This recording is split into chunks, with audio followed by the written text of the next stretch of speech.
Welcome to Imagine It. We're joined once again here by Chief Scientist Carl Nelson at Imagination Station. We're in the Extreme Science Theater, and just based on everything that's laid out on the table, I'm guessing we're going to engage in some extreme science right now. We're going to do some combustion. Oh, good. So what I've done, while you're talking here, I filled this with some alcohol, and I swirled it all around to coat the inside of the jug. And then I'm just going to pour out all the remaining liquid. Because what we're going to explore is how the vapors inside are very, very flammable.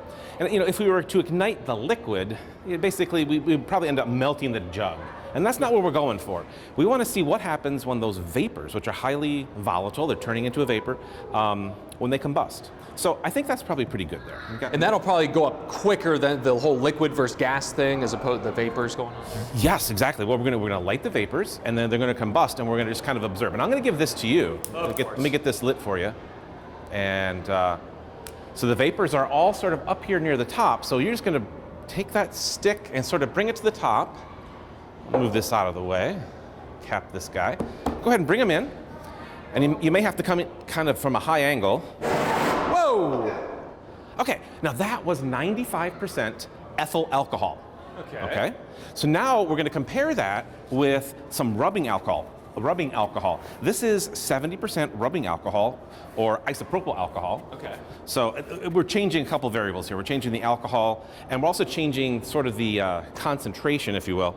This is again 70%. So the other 30% is made up of water, and we got there's a little coloring in there as well. Let me light this up again for you here, and we're going to see what happens when we change our alcohol content. You know, it's always a good experiment when it starts with, okay, Dan, stand back.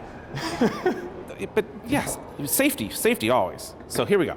So we got rid of all the liquid. Again, we're going just for the vapors. Go ahead and bring that in again, sort of near the top. Yeah. Might have to, oh yeah. Oh, look at that. Okay, I was definitely expecting an explosion. You can tell just right over here. So adding that 30% of water in there, yeah. Blow this out or? Sure, blow that out. And you made a great observation. So remember, we poured all the liquid out, but there is now a byproduct of that reaction, more water. And it condenses in more, okay. And as a meteorologist, this is so cool. Look at this. We're getting a cloud inside as that vapor cools down inside the jug, allowing the water vapor to sort of condense. Now, I got one last one here. This is methyl alcohol. This is going to be a little bit, well, let's just try it and see. I shouldn't tell you. That takes all the fun away. You've already told me. Oh, no. No, again, we are draining the liquid out. Let me get these out of the way. We're draining the liquid out. We're going to ignite the vapors and just see what happens. Now, you saw the first one, the ethyl alcohol was very vigorous. Second one, a little bit more gentle, and we need that lit. Yes, good call. All right, so I think we've got enough of that out. I'm going to put that there. I'm going to let you come in. All right. Again, the methyl alcohol, try to get it near the top. 3, 2, 1. Woo! Watch this, look.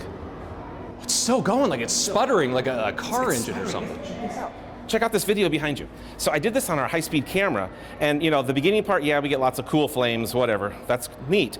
The interesting part is when it starts to slow down, we get this oscillation where as the gas heats up, it blows the flame out, and then it cools down. So now it draws in more air, more oxygen, it combusts, blows out, and we get this whooshing effect, drawing more air in, combusting, blowing the flame out, and it keeps oscillating. It's still going. I'm noticing it over here. Yeah, just the slightest bit.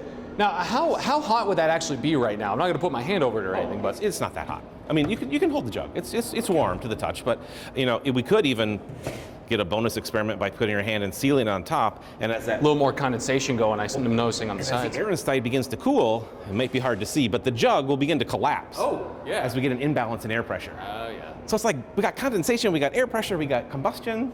There's lots of cool stuff happening here inside a water jug. Okay, so when you release it, it's not like a... No. Well, I think the plastic is slowly deforming from the heat, so it's kind of getting squished a little bit, but... This is, it's a tax write-off. It's fine. We do a lot of great things here. These are totally recyclable, so. Excellent. All right, I'm Dan, that's Carl, and that's how you imagine it.